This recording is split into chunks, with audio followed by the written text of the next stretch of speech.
Je m'appelle Natacha Brugier, j'ai 44 ans et je suis finissante à l'Institut québécois d'ébénisterie. Alors je viens de France et je suis du Poitou-Charentais à la base. Avant j'étais secrétaire, donc je voulais changer et puis on a déjà rénové 2 maisons en France, des maisons en pierre. Donc on a tout fait, gratter les pierres, les rejointer, tirer des câbles électriques, faire passer les tuyaux d'eau, etc. Donc j'avais déjà travaillé manuellement, j'avais déjà décapé des meubles en entier pour les refaire pour mes filles. J'avais envie de partir sur quelque chose de plus manuel et voilà, je suis partie là-dessus.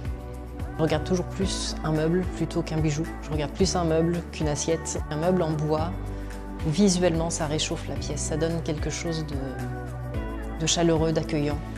C'est pour ça que ça me plaît plus.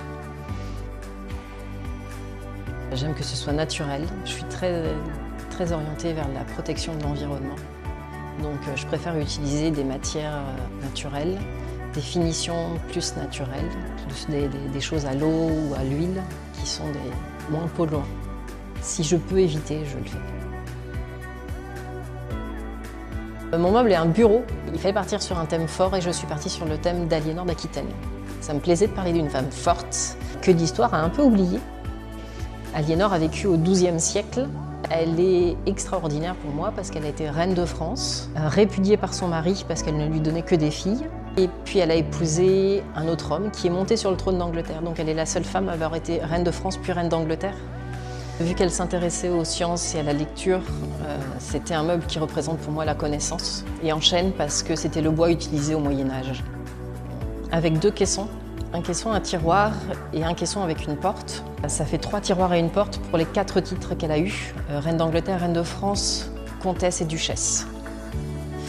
Quant à celui-là qui a la porte, il va être noirci, représenter l'enfermement qu'elle a vécu. Son 2e mari l'a enfermée pendant 15 ans, suite à une dispute de succession. Celui à la porte va quand même pas être complètement enfermé, il va avoir des petites rosaces pour représenter un décor du Moyen-Âge, un petit peu, tout en étant moins pointu que ce qu'il y avait à cette époque-là. Et puis le plateau va être surélevé, flottant un petit peu, pour pouvoir relier ces 2 parties de vie qu'elle a eues, tout en étant en forme arrondie pour représenter toutes ses grossesses, parce qu'elle en a eu 10. Voilà. Alors après mon diplôme, faut que je trouve un employeur. Faut que je commence par ça. En parallèle, j'aimerais ouvrir ma petite société, à moi, où je ferai des arts de la table, des petites décorations pour aller sur les tables, des choses comme ça, que je vendrai dans des petites boutiques, sur des petits salons. Ce que je retiens, c'est la rencontre avec les Québécois. Ça a été ma première rencontre, ça a été ici. Les premiers liens que j'ai faits avec des Québécois, ça a été ici. Donc c'est quand même très marquant, c'est important.